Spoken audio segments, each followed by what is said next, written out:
Good afternoon, Professor Gordon. Good afternoon. Thanks for having me on. To begin with, our viewers would like to know what is the study of history. History is the branch of knowledge that records and explains past events. From the Greek historia, meaning information, it is neither an art nor a science. Why is it important to study history? Because history informs us of the past. It enlightens us and helps change the future and stop repetition of past mistakes. How would you describe nationalism? Nationalism was developed by intellectuals in the interest of aspiring elites and their wrath to propagate it to the masses. Ernest Jelmer once said nationalism is not the awakening of nations to self-consciousness, it invents nations where they do not exist. In that case, what has nationalism done for the world? Nationalism broke up the Soviet Empire and now threatens to break up the Soviet Union itself. Can history be used as a weapon? History can be manipulated by bias for non-historical purposes. Oftentimes history is invoked to justify the victims of power. What is objective history, and can it ever be accomplished? Objective history would be an unbiased document of written history, but history can never be fully objective. Historians will always throw aside their own prejudices, but they're only human, and some extent of personal biases will come out. Good point. Now time for a quick word from our propagandist sponsors. He was the world's biggest celebrity, but his star's fading. So they lashed out at Sarah Palin, dismissed her as good-looking. That backfired, so they said she was doing what she was told. Then, desperately, called Sarah Palin a liar. How disrespectful. And how Governor Sarah Palin proves them wrong every day. I'm John McCain, and I approve this message.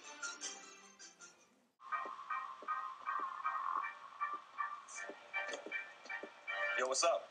I'm just not feeling it.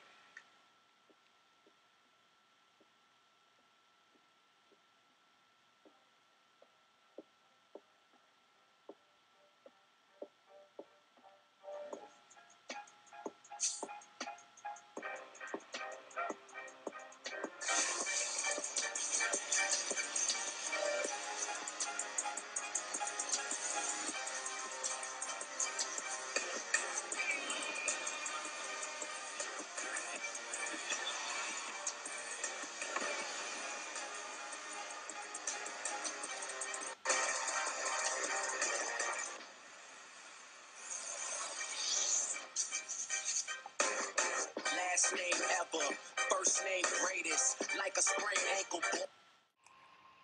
Hello, my hand is Kiran Chand Gandhi. I won't be bothering you long, just some quick questions for the standard. It is no problem, sir. It is always nice to have a visitor. Thank you, it's a pleasure. To begin with, how are you doing this beautiful afternoon? I'm well, thank you. And you? Just splendid. Let us begin. First off, how is India doing under your watch? Amazing. We're actually in a good position right now to sustaining our country and increasing our economic strength. Well, that's good to hear. Recently, we have had many revolts in the Middle East, with people demanding better care and more individual rights. What's your take on this? I am all for it. It is important for society to put more interest in its people. I mean, what is a country without its citizens? Good point there. Back when you helped India gain independence from Britain and also trying to prevent a civil war in your country, did you think something similar could happen today? Yes, of course, countries forever will have to adapt to the wants and needs of their citizens and must evolve a government to sustain that, which still today doesn't exist. Do you feel through history one day a government system like that will ever exist? Maybe, but something like this cannot be predicted. It is like weather, you can only adapt. Agreed. Let's move on. Recently, the Dalai Lama had moved out of Tibet and to India.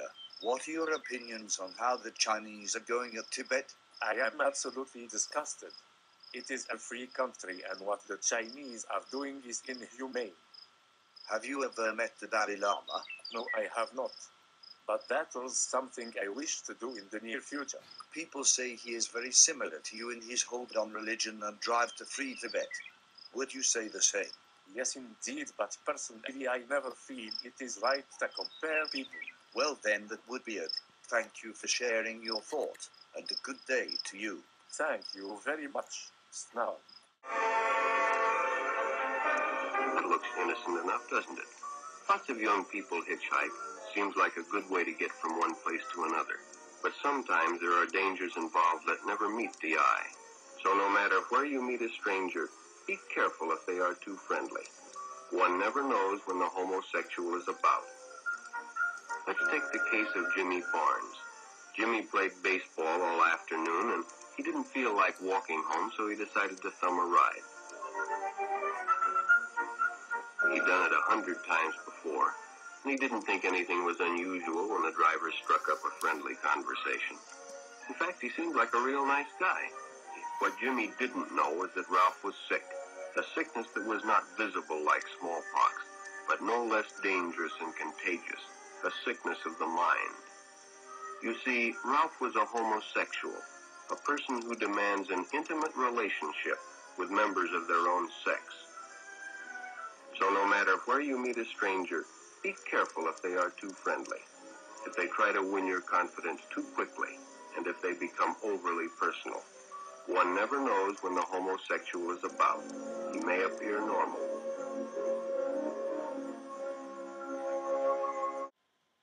Hi, I'm Dave Singer, the CEO of Lance, the largest producer of peanut butter sandwich crackers in the U.S.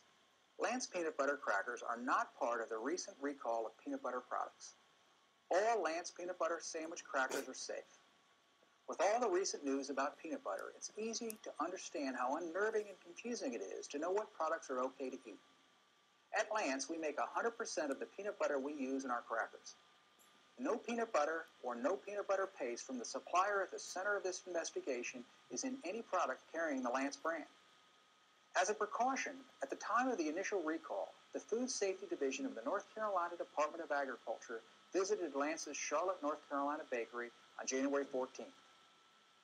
After reviewing our food safety programs and our records specific to peanut butter, Lance was given a clean bill of health for its sandwich crackers. At Lance, we have an in-depth quality control program, which includes extensive testing of our peanut butter. We pride ourselves on making a fresh and wholesome sandwich cracker with no preservatives and no trans fat, one that consumers can feel good about eating and offering to their family. We value the trust you put in us when choosing Lance sandwich crackers.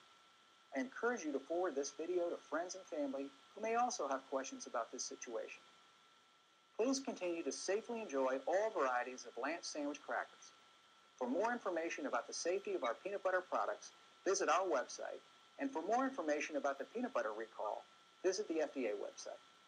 Thank you for your trust, and thank you for buying Lance sandwich crackers. Welcome back to the study of history. Our next guest we will be interviewing today is the one and only top historian, Professor Rebecca Brown. Hello, Mrs. Brown. It is good to have you here today. Hey, Tom. It's good to be here. So, Mrs. Brown, how should history be taught? Should all material be taught? Or should certain things be hands-off? It is crucial to teach all things important in history. Nothing should be hands-off because all that does is censor our past, making it harder to learn from it and to predict the future. Good point, Mrs. Brown. Now just how long have you been studying history? 38 years, Tom. So I'd profess you're an expert of the field. Now I've been wondering for a while, what is a primary source of history? A primary source is a document or physical object which was written or created during the time under study. Primary sources had to have been present during an experience or time period and offer an inside look of a particular event. Some examples of primary sources include diaries, speeches, letters, interviews, raw film footage, autobiographies, and official records. Thanks for clearing that up.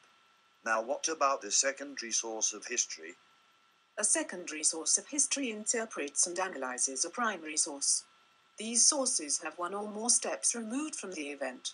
Some examples of secondary documents include encyclopedias, commentaries, magazine articles, textbooks, and even criticisms. How many types of history are there? What are some different types? Well, technically everything has a history, and so there are infinite types of history. Generally, though, what is studied is ranging from political to physical to cultural history. We also have social, military, religious, and economic history. Well, good to know. Thanks for your time, Professor Brown. It was good having you. It is now time for our propaganda sponsors. You've seen those headlines about global warming. The glaciers are melting. We're doomed. That's what several studies supposedly found. But other scientific studies found exactly the opposite. Greenland's glaciers are growing, not melting. The Antarctic ice sheet is getting thicker, not thinner. Did you see any big headlines about that? Why are they trying to scare us? Global warming alarmists claim the glaciers are melting because of carbon dioxide from the fuels we use. Let's force people to cut back, they say. But we depend on those fuels to grow our food, move our children, light up our lives. And as for carbon dioxide, it isn't smog or smoke. It's what we breathe out and plants breathe in. Carbon dioxide. They call it pollution. We call it life.